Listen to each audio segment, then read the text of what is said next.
질문을 받겠습니다. 질문 받겠습니다. 네. 반려동물 얘기가 나와서 말인데요. 네. 스님 길고양이라고 네, 들어보셨는지요? 그렇습니다. 네. 길고양이를 위해서 물과 음식을 준비해 놓고 따로 준비해 놓고 주는 모습을 많이 볼 수 그런 있습니다. 데가 있대요. 네. 예.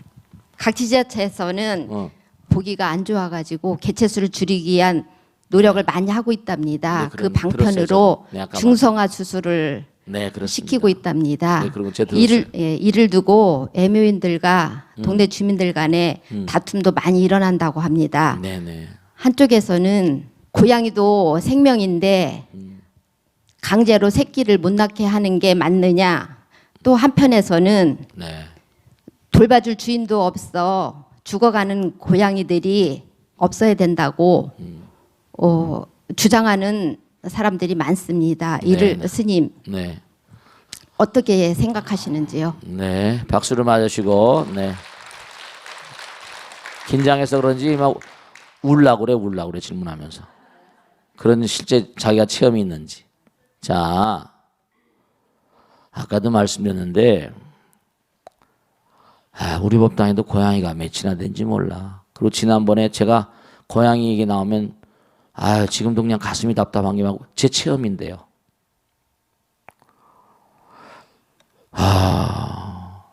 제 방이 이렇게 있어요. 근데 그게 창문으로 이렇게 있는데 그때가 겨울이었나 봐요. 지금도 항상 가슴에 그냥 막 합장을 하고 그럴 때가 있어요. 근데 뭐냐면은 지금도 그냥 선연하네. 그 제가 기도를 많이 했습니다. 요즘엔 많이 오래됐지. 얼마 꽤 됐지. 어떻게 있는 거 아니? 겨울이니까 아마 겨울 전에 새끼를 뱄나 봐요.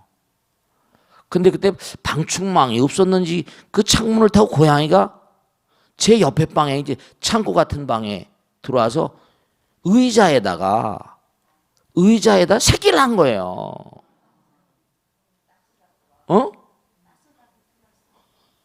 그래서 저는 뭔고 하니 그걸 몰랐어요. 그리고 찬바람이 들어오니까 그냥 그 창문을 창고 보니까 닫았다고 말이에요. 지금도 그냥 마음이 막 아파. 그런데 제가 후에 어떻게다 그 방을 잘 안 들어가는 방이에요. 들어대 의자 위에 글쎄 그 새끼 고양이가 말라 죽었더라고요. 제가 불찰이 거기 들어와서 고양이가 새끼를 낳으려 꿈에도 안 생각했잖아요. 정말 막 가슴이 이거 어떻게 할 줄 모르겠더라고요. 이거 웬일이야 이거. 그래가지고 이제 직원을 불러가지고 이걸 해가지고 뒷산에 가서 이제 기도 드려주고 근데 저는 그때 그걸 자체인데 근데 제가 너무 참 몰랐던 게 겨울인데도 그 제 옆에 방이었거든, 창고방이. 근데 고양이가 앙칼리 목소리 야옹 하는데 그 의미를 몰랐었어요.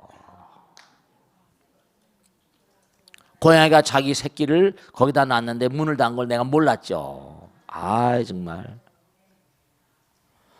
제가 그 후로부터 참 정말 말이죠. 그래서 직원들한테 해가지고 고양이 집을 곳곳마다 지어주라고 했는데 지어놨는데 거기 가서 사는 녀석도 안 사니까 이제 꼭 그 어떤 고양이가 또 새끼를 낳았어요.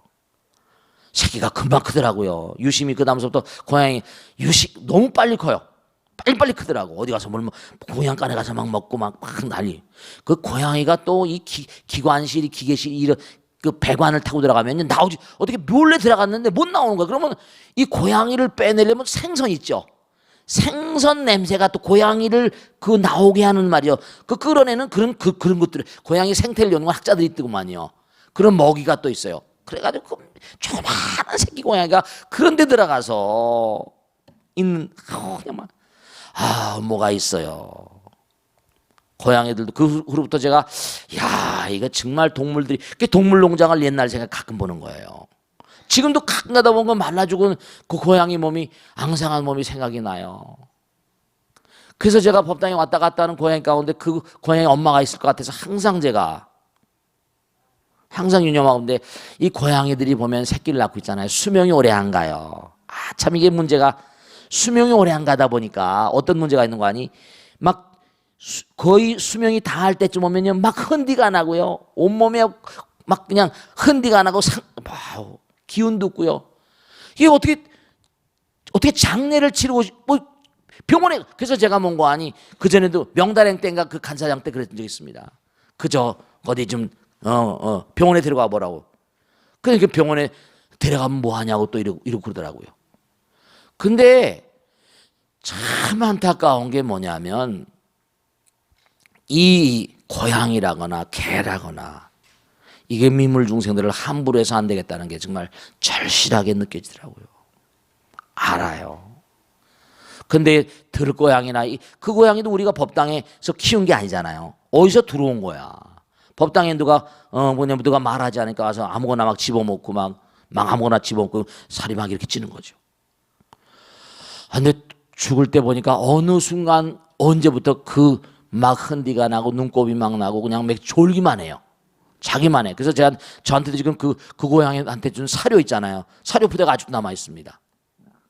그런데 정말로 그런 그 동물들 있잖아요. 함부로 해서는 안 되겠다는 걸 제가 꼭 말씀을 드리고 그러고 그러더니 이제 고양이가 나타나지 않고 그리고 이제 다른 고양이들도 그런데 우선 고양이는 천적이 있잖아요. 우리 법당이 그러니까 아마 쥐가 덜할지도 모르겠네요. 고양이는 쥐를 잡잖아요. 근데 고양이들이 이렇게 있으면 쥐 소리가 안 나고요. 그래서 이 자연계 사이클이 다 있어요. 먹이 사이클이라거나 먹이 체인이라거나. 그래서 아까도 말씀드렸지만 이 길고양이라거나 들개, 그 뒷산에도 들개들이 많아가지고 집에서 버린 개들이죠. 어느 날 이렇게 내려온 개들 보면요, 막 살이 찢겨 있고. 그리고 또 이 개에 대해서는 유명한 정승 얘기가 있는데 중국 고사에 나오는 건데 어느 정승이 개가 됐어요. 개가 되면 사람이 개가 되면 전생을 다 기억한다네요. 이 개가 돼가지고 자기가 전생의 정승이었던 걸 알아요. 근데 들개들하고 싸우게 되면 막 물려서 찢기고 말이에요. 온몸에 상처투성이가 나는 거예요. 너무 괴로운 거야. 그 사람도 괴롭지만 개들끼리도 괴롭게 생겼어요. 막 물고 그냥 저도 깨갱 소리가 나고 난리예요. 이러면 법당에 꽉 있으시다가도 집에 가면 법당은 저 혼자밖에 없어요. 그럼 뒷산에서 막 개소리가 나고 막 그럽니다. 그럼 싸우는 거예요. 막 싸워요. 그 정승이 뭔가 도저히 안 되겠으니까 어느 날 길 가다 스님을 딱 만난 거예요. 스님들을 졸졸 쫓아니까 스님이 너 나를 아는구나 이러더라는 거 아니에요. 그래가지고 스님 따라갔는데 너 몸 바꿔라. 저기 저 탯돌에 있는 돌, 절에 법당에 돌 있잖아요. 그 돌을 박으면 내가 네 혼을 천도해가지고 사람으로 낳게 할게 이랬대. 근데 아무리 개라도 죽기 싫잖아요. 도망갔다가 또 너 오늘 왔는데 오늘 한번 머리를 박아볼래? 또 안 주는 거예요. 몇 번째 그러다 드디어 문 거 아니? 이제 너무 힘들까. 그래서 그 개가 머리를 박고 죽었는데 혼을 막 쫓아가지고 어느 집에 간 거예요. 이 집에 얼마 있다 애기가 나오면 몇 살 때 오면 내가 데리러 오겠다. 그 아이를 스님으로 데려다 키웠다는 거 아니에요. 그런 얘기가 고사도 있습니다. 어쨌거나 간에 중요한 사실은 생명체들도 우선 첫째로 자기가 이 개를 키우겠다라고 마음을 내면요. 그 개를 제대로 키워줘야죠. 약속이거든요. 데려다 정을 붙이는데 함부로 정을 띄게 되면 그 개도 너무 서글프잖아요. 그것도 갖다 고속도로에다 버리고 어디다 버리고 이러지 마세요. 자기가 버리지 못하면 개 보호센터에 갖다 개를 제대로 키우는 그런 데 갖다 주시든지. 아무데나 버리는 건 이건 뭔고 아니 그 죄에게도 뭔고 아니 씻을 수 있는 마음에 개에게도 불성이 있다 없다 조주 스님 말만한 개에도 불성이 있다. 그러니까 개도 너무나 안타깝고 주인을 그리워하는 동물농장에 나오잖아요. 주인을 그리워해요. 계속 그리워합니다. 거기다가 새끼를 못 낳게 무슨 이렇게 중성화시키거나 이렇게 한다. 이거는 개들도 연애들 권리가 있고요. 개들도 엄마 아버지들 권리가 있는 거예요. 개들도 사랑해요. 아주 친구짱구처럼 놀잖아요. 개들끼리 노는 거 보셨죠? 너무 사랑합니다. 물론 내가 키우던 그 누렁이 황구는 말이죠. 지조가 없어서 막 이게 저게 붙긴 하지만 말이죠. 그러니까 좀 안타깝지만 우리가 우리 주변에 있는 애완동물에 대해서 좀 진지한 그런 성찰이 필요한 시기입니다. 애견 인구가 1000만이 넘는다니까. 1000만 명의 사람이 개를 한 마리씩만 해도 개가 1000만 마리다. 보통 문제가 아니거든. 사회적으로 심각한 문제입니다. 진지한 성찰이 필요하고 자기가 키우지 못하겠거든. 또 이제 여기서 시간이 없어서 말씀 못 드리는데 보신탕 얘기 다음에 또 기회가 있으면 왕왕탕 얘기를 한번 하겠습니다만 어쨌든 간에 정말로 우리가 동물들을 키우는데 정말 자성과 사랑과 성찰이 필요합니다. 자기가 하고 내 이개를 키우겠다 그러면 뭐하니 양자를 삼는 거나 마찬가지로 파양을 하게 되면 그 아이가 잘못되는 수가 많잖아요. 그 강아지도 잘못될 수가 많이 있습니다. 아시겠죠? 강아지 동물들에 대해서 다시 한번 각성을 하는 그런 시간이 됐으면 좋겠습니다. 아시겠죠? 자, 그 다음 질문 받겠습니다. 네. 저 BBS를 통해서 벚꽃 대통 잘 보고 있습니다. 보고 듣고 있습니다. 고맙습니다. 오늘은 꿈에 대해서 제가 네. 스님께 질문을 드리겠습니다. 네네. 꿈은 사람마다 모두 다 꿈을 꾸고 있는데요. 그렇습니다. 어느 분은 조상님을 꿈에 뵈고 좋은 일이 있어 네. 로또 복권을 됐다든지 이런 그래요. 당첨이 됐다고 신문에 말을 났었지. 하고 계십니다. 네. 그리고 또 어느 용 분은 꿈도 있고 뭐 돼지 꿈도 있고 또 어느 분은 또 꿈을 꾸지 않고 또 나쁜 꿈을 꿨다고도 합니다. 악몽도 있죠. 그래서 저도 역시 2012년도에 네. 이상하게도 그 누런 황소에 연을 이렇게 걸고 있는 속꿈을 꿨는데 한 3일 뒤에 저희 애들 남편이 뇌졸중으로 쓰러졌었어요. 네네네. 그래가지고 응급실에서 가가지고 중환자실에 한 일주일 있다가 정상이 되었어요.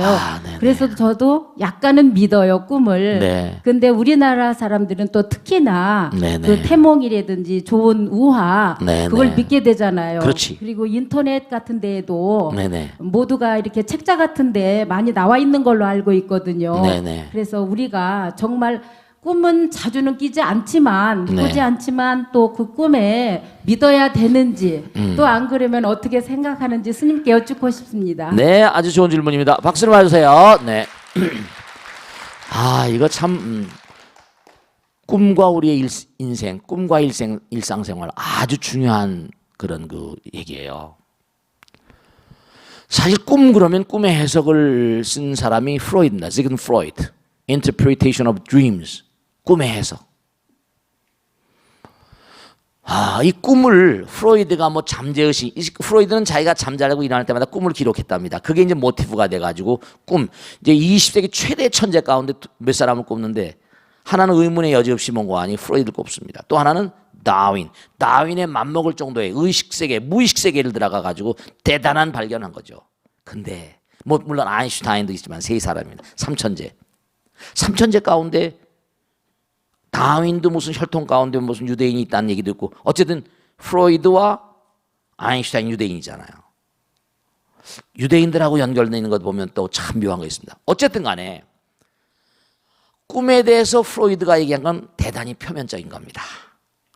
우리 불교에 제가 정말 안타까운 것은 제가 방송을 하면서도 제가 항상 우리 현대 문명이라는 게 참 안타까운 겁니다. 인류 역사도 그렇고 인간의 어떤 의식세계도 그렇고 전부 다 표면적인 어떤 연구를 가지고 전체 인류를 호도해가는 말이죠. 우리 일념삼천이라 우리의 꿈은 말이죠. 우리 의식세계는 이걸 분명히 아셔야 됩니다. 일념즉시 무량건 무량은 모츠일념이라. 일념삼천이고 우리의 생각은요. 이게 우주와 통해 있습니다. 우린 3차원이지만 몸뚱아리를 가지고 있는 건 3차원이지만 우린 뭐죠? 마음은 부처님이거든요. 우선 꿈이라는 걸 접근해 들어가는 근본적인 차원에 있어서 이런 꿈속에서 낯선 사람들을 만나요. 이상한 사람들을 만나고.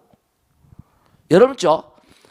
우선 꿈이라고 하는 것은 우리가 이 땅에 살면서 우주와 연결되어 있는 통로라는 걸 분명히 아셔야 됩니다. 근데 꿈을 꾸고 나면 기억이 안 나요. 프로이드도 자기 책에 보면 제가 프로이드 책을 봤으니까 꿈을 꾸고 나면 왜 기억이 안 나는가? 프로이드도 설명을 못해요. 슈린펠트 유명한 그 자기 어떤 사람이 얘기했다는 걸 인용을 합니다만 왜 사람은 꿈을 꾸고 깨어나면 꿈이 어설프게 기억이 잘 나지 않을까? 그 이유를 프로이드도 설명을 잘 못했습니다. 근데 프로이드가 몇 가지 특징이 있어요. 하나하나 설명해 보면 우선 우리가 매일매일 살잖아요. 그럼 눈, 귀, 코, 몸이라는 강한 아주 강한 이른바 말하면 감각기관이에요. 우리의 강한 어떤 그런 인상을 지어줍니다. 무슨 말씀이냐겠죠? 눈을 뜨고 사는 시간이 24시간 가운데 잠자는 시간 빼는 거 거의 텔레비도 보고 만나고 하잖아요. 눈, 귀, 코, 몸. 근데 우리 인간이 근본적으로 영상자거든요. 이렇게 사람 보면 찍는단 말이에요. 찍어대잖아요. 당장 그러죠? 지금 오늘도 이 방송을 보면서 제 말씀들을 다 테이프 레코딩뿐만 아니라 전부 다 비디오를 만들고 있거든요. 근데 우리가 얘기하는 그런 비디오는 차원이 달라요. 이게 여기에는 그 영상이 아니라 영상의 모든 그 상황이 다 들어있어요. 이런 리서스 메모리, 기억 퇴행이라고 해서 최면, 히프노티즘, 최면을 딱 걸어버리면요. 부처님께서 뭐라고 하셨냐면 내가 깨달음의 문을 탁 여니까 한순간에 8천생이 보였다는 거예요. 천생에 8천생이 보였다니까. 그리고 관을 해 들어가니까 이 우주가 상전벽해가 되는 걸 여러 번 봤대요. 한 번 상전벽해 되면 600억 년인데 수천억 년을 한 번에 보는 거예요. 대단한 거죠. 우리의 의식 세계 속에 그게 찍혀 있고 사라지지 않고 있다는 거예요. 근데 부처님은 인간의 몸으로 오셨잖아요. 그 깨달음으로 오셨잖아요. 그래 안 그래요? 그러니까 부처님도 우리와 똑같은 그런 그 사람으로 오셨기 때문에 우리들에게도 그러한 어떤 그런 그 영상화된 저작물이 없겠냐? 있단 말이에요. 그걸 불교에서는 알라시라고 말하는데 부처님으로부터 중생으로 전락된 최초의 단계를 알라시라고 합니다. 알라야는 뭐냐? 우주 전체예요. 그러니까 마음이 안에도 있는 게 아니고 밖에도 있는 게 아니고 몸속에 있는 게 아니다. 마음이 화엄기에 나오잖아요. 마음이 몸에 있지 아니면 몸이 마음에 있지 아니하다 이렇게 나오잖아요. 그러니까 이렇게 광활한 우주와 인간 간의 어떤 그런 채널, 어떤 하나의 체계라고 보시면서 꿈을 접근해 들어가는 거예요. 근데 중요한 사실은 우리가 꿈을 꾸기 때문에 우리가 지금 계속 꾸고 있잖아요. 찍고 있잖아요. 그러면 이게 우선 강한 인상이 지어지니까 강한 그런 그 영상화가 강하게 strongly 강하게 뭔가 맺혀지는 거예요. 그러니까 생시에 먹은 마음이 꿈이 돼 이런 얘기 하잖아요. 네, 그렇습니다. 표면적인 꿈이에요. 근데 프로이드가 그 점에 대해서는 상당히 인정을 하고 있는데 꿈은 인간의 고통을 해소시켜주는 오아시스와 같다. 욕망 충족이라는 말을 했었어요. 실제로 이건 맞는 얘기고요. 왜냐하면 부처님께서 꿈이라고 하는 시스템, 우린 꿈은 이루어진다고 그러잖아요. 꿈이라는 시스템이 우리 인간에게는 필수불가결입니다. 꿈을 안 꾸면 사람은 죽습니다. 여러분들 이걸 아셔야 된다. 꿈을 못 꾸고 자꾸만 잠을 못 자면 꿈을 못 꾸잖아요. 그죠? 그러면 건강에 치명적인 타격이 옵니다. 이제 우선 하나하나 풀어가면 시간이 짧아서 참 안타까운데 우선 첫째 중요한 건 뭐냐면 생시에 먹이 꿈이 되니까 생시에 살아가다 여러 가지 욕구불 많잖아요. 남편한테 꾸지람을 듣거나 아내하고 뭔가 가정이 불만족스럽거나 뭔가 이런 게 많단 말이에요. 이런 게 많으면 어떻게 하니? 어떻게 돼요? 남편하고 아내하고 사이에 원만치 못한 길을 가다가 멋있는 남자가 딱 나타난단 말이에요. 텔레비에 딱. 그럼 어떻게 돼요? 장동건 선수가 나타난다. 그럼 그날 저녁엔 장동건 선수하고 탁 잡고 슬로우 퀵 돌아가는 거예요. 사장한테 꾸지람을 들었다. 꿈의 역전입니다. 꿈을 꾸다 보면 내가 사장이 되고 사장이 쫄병이 돼가지고 막 내가 패는 거예요. 꿈의 역전이에요. 꿈은 인간의 욕망을 충족시켜주는, 고통을 해소시켜주는 오아시스 역할을 하기도 합니다. 꿈은 또 무도덕해요. 반도덕적이고 반윤리적이에요. 그러니까 이게 조상님들의 꿈은 중요한 건 뭐가 아니 깊어지게 되면 우리 의식세계가 어떤 경우는 이른바 말하면 이게 영혼의 차원과 3차원을 뛰어넘는, 그러니까 아까 말씀드렸죠. 3차원을 뛰어넘는 4차원의 고차원의 세계와 만나는 장이 또 있다니까요. 이게 설명해야 될 게 굉장히 많은데 10분 가지고 설명이 안 돼요. 꿈의 세계는 어마어마한 구사 유식론, 유식론의 이 모든 체계가 엄청난 거거든요. 그래서 분명히 말씀드린 기회가 될 때마다 우선 오늘 꼭 말씀드리면 꿈은 고차원적인 세계와 통화 방법, 통신 방법이라는 걸 우선 하나 알아두시고 꿈속에 만나는 모든 존재들은 차원이 다른 세계와의 어떤 그런 내가 꿈속에 깊이 들어가다 보면 그게 이제 이른바 말하면 뭔가하니 연결이 되는데 왜 꿈을 깨나면 잊어버리냐? 우리가 보는 파동은 강한 파동이지만 주파수가 이른바 말하면 알파파, 시타파, 베타파, 시타파, 델타파 아주 대단히 뭔가하니 파동이 체크가 잘 안 되는 고차원적인 세계 파동은 우리 인간의 세계 이 버전과 이 두뇌 버전 가지고는 잘 안 되는 거예요. 그러나 어느 두뇌 한 구석에는 다 이게 저장돼 있어서 그 꿈을 정화시키는 훈련도 중요합니다. 꿈속에서 우리는 죄를 너무나 많이 짓거든요. 우린 잠자듯이 죽고 아시겠죠?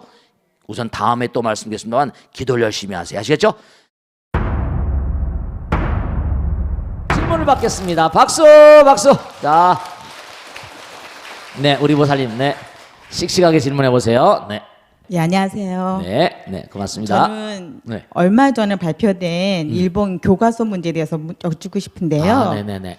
예, 이미 일본의 초등학교 교과서에는 아, 그래요? 울릉도와 독도가 일본 국경으로 그려져 있다고 합니다. 네, 그렇습니다. 그런데 이번에는 독도를 일본 영토라고 주장하는 내용을 담은 사회과 교과서가 검정돼서 최종 확정되었다고 합니다. 네, 그렇습니다. 내년부터는 일본의 초등학교 5, 6학년 전원이 네. 독도를 일본의 고유 영토이며 한국이 불법 점령하고 있다는 교육을 받게 된다고 합니다. 네. 그리고 불과 얼마 전에 한일 정상회담이 있었는데 네. 며칠 되지 않아서 이런 발표를 듣게 되니까 뒤통수를 맞은 것 같은 기분이 듭니다. 네, 네. 화가 나기도 하고 답답하기도 하는데 일본은 도대체 왜 이러는지 또 우리는 어떻게 대응해야 되는지 네. 스님 말씀을 듣고 싶습니다. 네, 너무 감사합니다. 박수. 고맙습니다. 네, 좋으신 질문이세요. 정말 우리가 답답할 때 있잖아요. 내가 별로 잘못한 것도 없는데 옆에 친구들이 나의 인권이라거나 나의 무슨 권리라거나 이익을 침탈하게 되면 어떻게 돼요? 마음이 아프잖아요. 그래 안 그래요?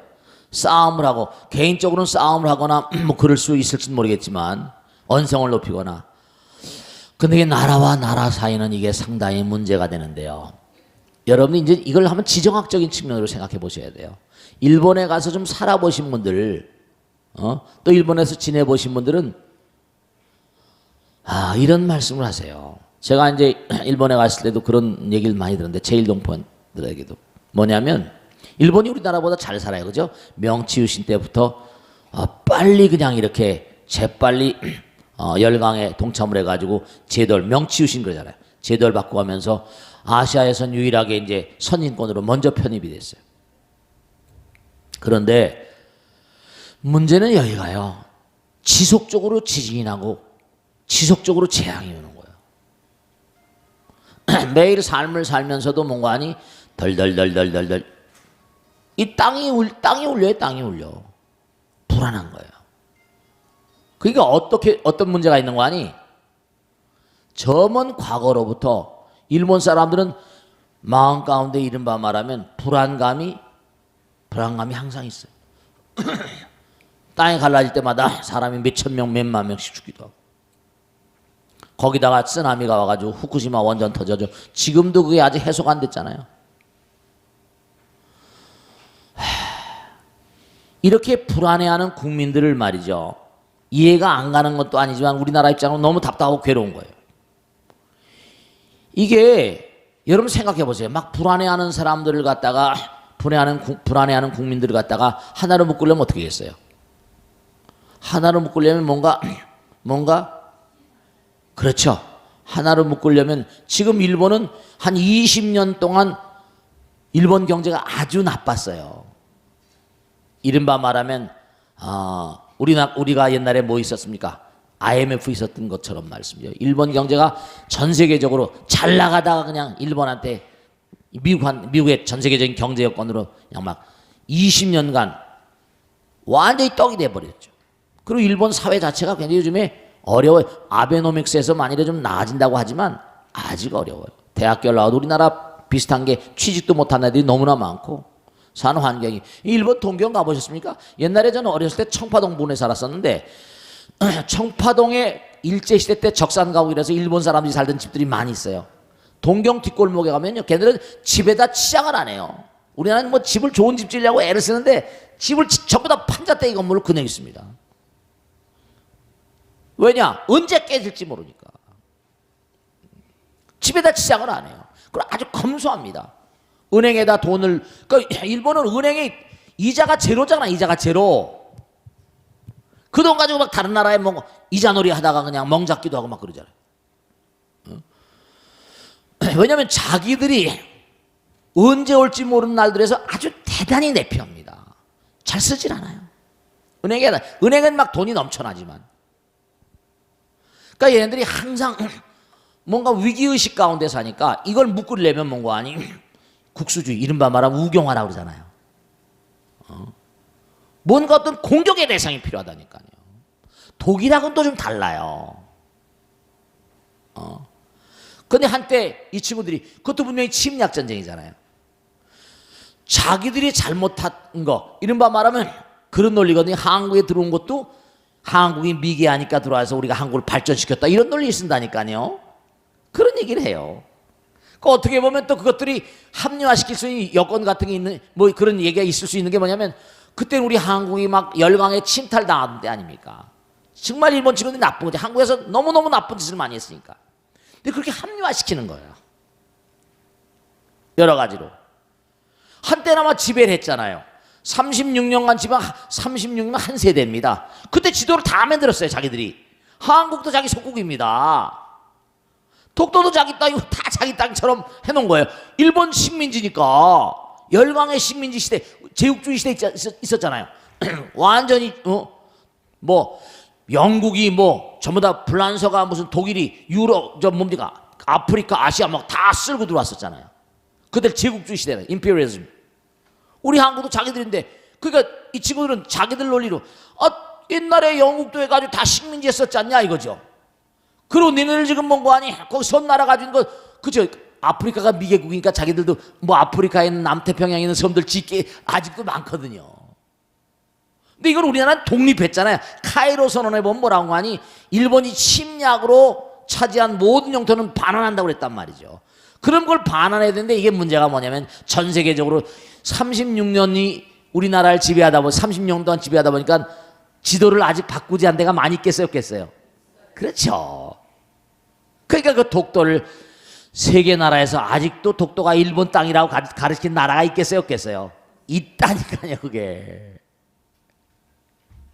이미 우리는 해방되고 1945년 해방되고 우리는 독립국인데 우리나라가 지금 사실은 지금 말이죠. 우리나라가 참 안타까운 게 우리나라가 세계적으로 알려지기 시작한 건 뭐 강남 스타일이니 뭐 해가지고 근자잖아요. 세계적으로 우리가 발언권을 높이기 시작한 게 얼마 안 됐잖아요. 어려운 나라였거든요. 점차로 개선돼 갈 것이라고 생각을 하는데 가까운 나라인데 우리하고 일본하고 사이에 이게 지금 무역의 어떤 양이라거나 이게 결코 뭔가 아니 소홀할 수 없는 관계이긴 해요. 왜냐면 우리나라 기간 산업에 상당히 많은 부분의 근본적인 어떤 기계공, 일본은 독일의 영향을 받아서 기계공이 발달했거든요. 우리나라 물건은, 일본은 참 이게 생각해야 할 게 100년 된 회사, 막 오래된 명치유신 때부터. 그러니까 기계산업이라거나 이런 게 아주 발달해 있다니까요. 강소기업들이 많아요. 중소기업이 아니라 강소기업들. 우리나라하고 계속 뭔가 이게 유대가 있을 수밖에 없어요. 그게 안타까운 거니까 지금 뭐냐면 일본이란 나라는 사실은 경제도 그렇고 자기 자신들이 이제 옛날 한번 자기들 어떤 그런 걸 해보고 싶은 거예요. 근데 독일은 뭐냐면 계속 자기들이 유대인 학살하고 이런 것들을 잘못했다고 막 그러잖아요. 그래서 지금 계속 이렇게 나가다 보면 참 안타까운데 이제 이렇게 되다 보면 중국도 뭔고 아니 그죠? 중국도 이게 아주 미묘해요. 중국도 난경 학살 사건을 30만 명 일본에 와서 죽였다고 공식적으로 시진핑이 얘기하고 말이죠. 그런데 이 한국은 샌드위치가 돼서 가운데 끼어가지고 미국하고도 관계가 깊으면서 또 중국하고도 관계가 깊잖아요. 그죠? 그럼 미국은 일본을 또 지원한다고요. 엊그제 신문에 났잖아요. 만일에 중국하고 일본하고 문제가 있으면 우리는 일본을 지원하겠다. 미국의 국무장관이가 국방장관이 실제 그랬다니까요. 아주 미묘한 그런 사태가 되고 있어요. 그러니까 뭐냐면 일본은 왜냐? 중국을 견제하기 위해서 뭐죠? 중국을 견제하기 위해서 뭐라? 미국은 또 뭐라? 일본이 필요하거든요. 이게 아까 말씀드린 대로 이게 지금 지구도 뭐냐면 이게 뭔가 패권주의라고 할까? 뭔가 우방을 이 지구를 통제하기 위해서는 뭔가 미국이라거나 중국이 아직까지는 미국의 말을 거슬리지는 못하잖아요. 근데 이게 점점 이렇게 가다 보면 아마 이게 지구에서도 뭐가 문제가 나지 않을까? 여러 가지로 가다. 자기들 억지하겠지만은 뭔가 하여간에 그런 패권주의 때문에 이렇게 오고 그 나라마다의 뭔가니 자기들의 국민을 통제할 수 있는 그러한 시스템 때문에 지금 이런 일들이 벌어지고 있거든요. 우리가 계속해서 뭔가 어렵더라 하더라도 어렵지만 이게 계속해서 우리나라 국민들이 좀 안타깝긴 하지만 정말 지난날의 그 수치스러운 날들 때문에 이런 일들이 계속 벌어지는 건데 이럴 때일수록 뭔가 강경하게 우리가 뭔가 마음과 몸을 다해서 우리 배달계례가 투철하게 뭉치고 단결하고 더욱더 노력하고 이래서 뭔가 일관된 목소리를 내고 이렇게 가지 않으면 안 되는 그래서 자꾸만 가다 보면 이제 점점 뭔가 어떤 해결책이 나오는 그런 방향으로 가지 않을까 그런 생각인 거예요. 왜냐하면 중국도 있고 여러 가지가 얽혀져 있으니까 이게 지금 사실 풀기 쉽지 않은 그런 그 외교적인 문제. 일본 내부에도 국민들을 통제하는데 국민들을 교육시키는데 그렇잖아요, 그죠? 우리가 뭐 잘못했다 뭐 이렇게 하면 국민들은 어렸을 때부터 그런 심리를 심어주고 싶지 않은 일본인들의 속성이란 말이죠. 무슨 말씀인지 아시겠죠, 그죠? 여러 가지 얽혀 있으니까 이건 과거에 이제 우리나라가 점점 힘이 강해지면 또 이제 여러 가지 또 이거 힘의 국력에 비례하는 그런 게 있거든요. 아시겠죠, 그죠? 점점 중국도 있고 전 세계적인 이러니까 우리나라가 지금 뭔가 하니 이게 또 북한도 있고 거기다 또 북한도 있잖아요. 남한도 있잖아요. 이런 여러 가지 문제가 얽혀가지고 앞으로 뭔가 이런 것들이 파국으로 나가지 않고 갈 수 있는 계속하다 보면 자기들도 말이죠. 아쉬운 점이 분명히 있을 거라고요. 아시겠죠? 이런 여러 가지 문제가 다 외교적인 차원의 문제들이 다 슬기롭게 풀어져 가면서 서서히나마 어떻게 어떤 그런 물기를 잡아가지 않을까 하는 게 제 소망입니다. 아시겠죠? 자, 그 다음 질문 받겠습니다. 네, 그 다음 질문 받겠습니다. 네, 질문해 보세요. 네. 제 친구가 결혼한 지 20년이 되는데요. 네네. 시어머니가 좀 낭비벽이 심하셔서 뭐 명품 좋아하시고 옷 좋아하셔서 그런 분들 계세요. 예, 1년에 한두 번씩 뭐 좀 큰 사고를 치시는 모양이에요. 그래서 이제 이번에도 뭐 좀 카드 돌려막기 하다 정 안 되시니까 한 1,000만 원 정도 되는 돈을 남편을 통해서 이제 요구를 해온 모양인데 지금까지 뭐 결혼해갖고 이런 식으로 이렇게 돈을 해드린 게 수 없이 많은 모양이에요. 네네. 근데 이제 남편은 그 착해서 시어머니한테 뭐라고 싫은 소리 못하고 또 이 친구가 불만스러워하는 걸 오히려 이제 야단을 치는 모양입니다. 네네. 그래서 남편하고도 사이가 안 좋고 네. 또 이제 이런 일이 계속될 텐데 네. 어떻게 하면 좋은지 참 많이 고민스러워 하더라고요. 친구 얘기 아니라 보살님 얘기 같아. 자, 박수. 네, 고맙습니다. 네. 그런데 참 지금 여기 보면 보통 보살님이 30대, 40대면 시어머니나 친정어머니들 대체로 한 60대, 70대 이렇게 되실 거 아니에요. 그래, 안 해요? 요즘에 60대, 70대도 젊어요, 안 젊어요? 젊어요. 제가 보니까 30대 중반 후반 돼봤자 보살님들이 한 60대 초반 중반 되는데 60대도 젊으시더라고요. 그리고 60대 분들도 뭐냐면 몸을 잘 가꾸시니까 한 50대나 막 그렇게 젊게 보이시는 분이 많이 계시더라고요. 근데 사회 세태가 그러니까 이분들도 뭔가 하니 대체로 그렇거든요. 이게 사회적 어떤 사회 심리하고 뭐 전혀 일탈된 얘기가 아닌데 왜냐하면 그 대체로 건강 관리도 잘 하시고 그리고 또 이 사회가 뭔가 하니 명품 사회다 보니까 그리고 또 나이가 드시면 아들, 딸들 다 이제 출가하고 이제 시간이 남고 그러시니까 그분들도 뭐예요? 뭐 쇼핑이라거나 친구들하고 놀다거나 뭐 이러다 보면 젊은 분들이 무슨 겪는 그러한 어떤 우울증이라거나 뭐 여러 가지 그런 것들을 겪으시는 분이 많이 계세요. 한 4, 50대도 우울증이 많이 걸리신다는데 제가 보면 그러니까 이제 그 나이 드신 분들이 서로 마음이 안 맞고 그러면 우린 도저히 이해가 안 되지만은 60대 후반, 초반, 막 중반 이렇게 되면 황혼이혼을 하시잖아요. 그리고 우리도 복지관을 운영하고 그러지만 저 무슨 마을회관이나 무슨 뭐 노인정이나 뭐 이런데 등등 이런데 보면은 여러분 우스운 얘기 같지만 옛날에 뭐 교회나 성당들을 연회당이라고 그러는데 요즘엔 할머니 할아버지 연회당이에요. 할머니 할아버지. 나이 드신 분들 모여가지고 서로 외로우니까 서로 뭔가 같이 보듬겨 안고 그렇게 놀기도 하고 그럽니다. 근데 마음이란 게 이게 참 묘한 게 정말로 해리스 여인 사건이라고 옛날에 찰리 채플린의 그 공연 상대가 있었는데 유명한 얘기인데 나이가 보니 90이 넘어 돌아가셨을 것 같아. 근데 자기 딸내미가 70대인데요.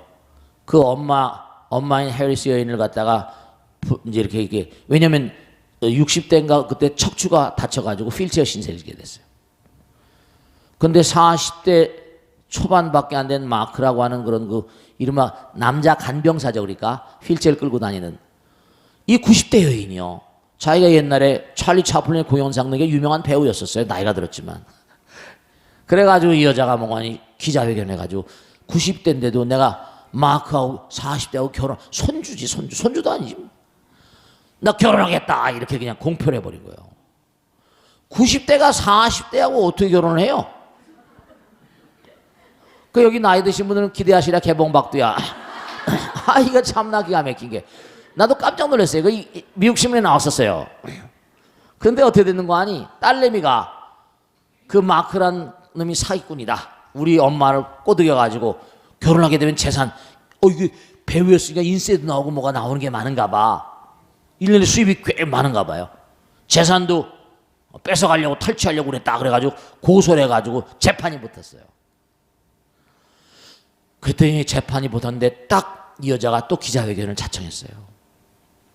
내가 60대 초반에 척추가 다쳐서 남녀의 운우의 남녀의 만남을 전혀 잊어버리고 살았는데 마크가 내게 와서 새로운 인생의 찬연한 나라를 열어줬다는 거예요. 나는 뭐가 뭔지 모르지. 난 잘 모르겠어. 새로운 찬연한 나라를 열어줬다는 거야. 90살 잡수인 할머니에게. 와, 놀랄 노짜다 정말로. 내가 마크하고 결혼 안 하면 누구하고 결혼하겠냐 이렇게 돼버린 거예요. 소송이 끝나버렸어요. 90이 돼도 나이가 아무리 많이 돼도 마음 가운데는 성에 대한 욕구는 우리가 정말로 이게 생을 거듭하더라도 이게 남자 여자에 대한 욕계에 사는 한 이게 녹여지지 않아요. 그러니까 나이가 들어 돈을 쓰고 싶은 거예요. 명품도 쓰고 싶고 할아버지 할머니한테 잘 보이고 친구들한테 잘 보이고 그래가지고 이제 돈을 자꾸만 쓰는데 자 그러면 문제는 뭐냐? 아들한테 자꾸만 손을 벌리니까 이게 돈이 쌓이지 않으니까 정말 안타까운 얘기예요. 돈을 버는 게 그 아들이 얼마나 잘 버는지 모르겠지만 얼마나 기가 막혔어요. 근데 또 저는 이제 그런 경우는 엄마 아버지가 얼마나 사시겠냐. 엄마 아버지가 다 우리의 은혜가 지중하지 않냐. 이렇게 대답을 할 경우가 많은데 당하는 입장에서는 보세요. 며느리 입장에서는 어떻게 돼요? 너무 괴롭잖아요. 그래 안 그래요? 먹고 살기도 힘든데. 응? 근데 그렇다고 해서 이제 어머니 우리 이제 그만하겠습니다. 그러면 어떻게 됐어요? 이게 또 상당히 문제잖아요. 그래 안 그래요? 이제 그럴 때는 마음을 아프게 드리면 안 되고 이 아들 딸 된 도리로 말이죠. 이제 그때는 뭔가 하니 강원 양면의 정책을 써야 돼. 어머니 이제 아들한테 일방적으로 할 게 아니라 제가 이제 여러 번 그렇게 말씀을 드린 적이 있는데 어머니하고 앉아가지고 그땐 며느리는 강경하게 하든지 아들이 약하면 말이죠. 작전을 짜가지고 어머니하고 협상을 해야 돼. 마구잡이로 돈을 자꾸만 낭비하고 이러는 건 별로 올바른 게 아닐까. 왜냐하면 쇼핑 중독이라는 게 있어가지고 돈을 써볼 때 사람이 신나거든요. 사실은 돈을 쓸 때 신나거든. 뭐 사들이고 가서 막 어디 가서 돈을 낼 땐 거기 물건을 파는 사람도 굽신굽신 하잖아요. 그죠? 괜히 막 여왕처럼 폼 잡는 거예요. 그러니까 중요한 사실이 뭐냐면 아들, 딸들이 며느리가 어머니를 같이 앉혀놓고 진지하게 뭐죠? 얘기를 해서 타협점을 찾아가지고 이 이상 더 할 수 없습니다. 어머니. 제질해야 됩니다. 그것도 일종의 알코올 중독이나 무슨 뭐 이런 중독성이 있어요. 담배 중독이 되거나 자꾸만 아들, 딸들한테 습관이 되면 버릇이 업이 되잖아요. 그러면 그게 다 서서히 괴로워지는 거니까. 물론 여유가 있다면 얼마든지 하면 좋겠지만 잘 판단하셔서 엄마, 아버지, 어머니하고 이건 안 되지 않냐. 어머니라 하더라도. 그렇잖아요. 강경하게 제지하면서 협상을 통해 가지고 어머니 이러시면 안 됩니다라는 그런 어머니 이제 제가 꼭 모시고 다니겠습니다만 말이야. 똥뚝간에도 같이 가겠습니다. 뭐 이런 식으로 말이지. 항상 이렇게 뭔가 같이 이렇게 그게 왜냐면 보살핌, 관심이 덜하면 말씀이죠. 여러분 엄마 아버지에 대해서 관심을 많이 기울여 드리시고 자꾸만 여러분들이 이게 중요한 거예요. 하나 마지막으로 말씀드리면 엄마 아버지에게 필요한 걸 자꾸만 공급해 드리면 그럴 가능성이 줄어듭니다. 여러분들. 외톨이가 되니까 더욱더 그런 일들이 심해지는 거예요. 관심을 가지고 어머니에게 어머니 이거 드세요. 아니면 무슨 엽구집애니 립스틱입니다. 어머니 요즘에 다른 할머니들은 아주 빨갛게 칠하고 다니는데 할머니도 어머니도 빨갛게 칠하고 다니면서 잠깐 배려를 해주면 그분이 살 걸 갖다 내가 차단해버리고 뭔가 이렇게 자꾸만 마음을 써주면 그 마음으로 먹는 거거든요. 그러니까 첫째로 제가 볼 때 며느리나 아들들이 어머니 아버지의 배려가 이른바 말하면 좀 열벗을지도 모르겠고 그것이 그런 응보로 나타나는 것일지도 모르겠고 전 직접 그분을 안 만나 뵀으니까. 그러니까 좀 더 관심을 기울이면서 어머니 아버지하고 배려하고 선물도 드리고 할 수 있는 거 하면 훨씬 더 같은 시간을 많이 보내고 하면은 뭔가 좀 달라질 것이고 그렇게 말씀하신 그분조차도 자기를 한번 돌아보라고 그래봐요. 내가 시어머니를 얼마나 배려했는가, 내가 아들을 얼마나 배려했는가, 내가 아들이 얼마나 어머니를 배려했는가 이런 점들을 반성을 해보라고 그래야 돼. 그런 데서 타협점을 찾고 좀 더 어머니나 아버지, 시어머니나 시아버지에게 배려해주는 내가 먼저 선수를 치고 내가 필요한 걸 공급을 해주고 어머니도 한번 이런 거 한번 써보세요. 그러면 그 시어머니가 그런 며느리가 있는데 어디 가서 돈을 달라고 자꾸만 그런 마음이 나게 미안해서라도 안 그런다. 쪽제비 낯짝 있지. 자, 오늘은 여기서 끝내겠습니다. 모두 성불하시고. 네.